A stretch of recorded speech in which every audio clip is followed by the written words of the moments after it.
На лагата куси се нозата. Се заортачила двајца луѓе за да бидат меанџии. На обајцата беше им фаќала раката, арно ама еден со друг не знаеле оти се такви. Првиот мислел, оти вториот е чесан од крадење пари, а и вториот беше го знаел оти првиот е чесан од таа страна. Бидејќи така си мислеле, и едниот и другиот, секој се надевал да украде од другиот едно чудо пари од ќарот што ќе го делат. По договорот, набргу ја отвориле меаната. Дошле муштери од сите страни, кој од кој повеќе да испие, кој од кој повеќе пари да остави. Едно чудо ќар се направил. Арно ама, едниот ортак почнал да подкрадува од парите и да си ги пушта во едно бочве со киселина.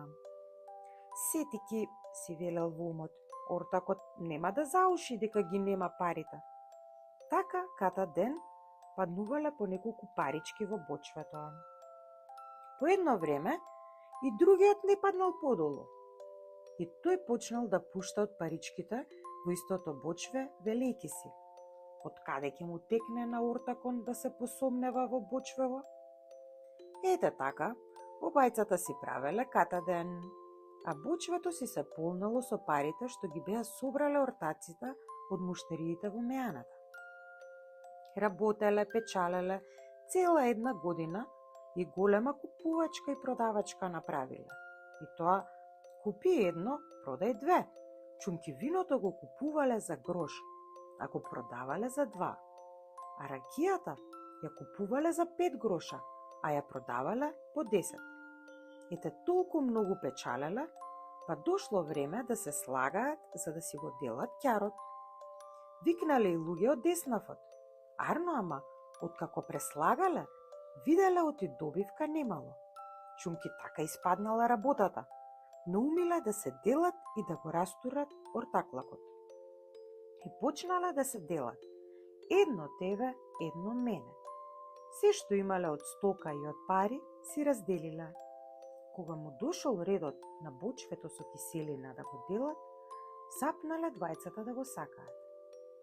И едниот и другиот го копкале парите, па почнале да надаваат колку чини и не чини. Едниот велел: море јас ќе го земам бочвево, ја друго не бива, оти многу нужда имам од него. На овие зборови другиот запнал: земи, пријателе, дури надземи од другите шијови, само те молам како брат, остави ми го бочвево, чумки ми повтела душава за киселина. Море не шеови, туку барај што ќе бараш, само од бочвево не се делам. Повторно извикал првиот и беше го пригравил бочвево. Држи едниот, не давај другиот, никако да се погодат. Се чуделе еснавските луѓе зошто толку пари ветуваат обајцата за едно раскапано бочве.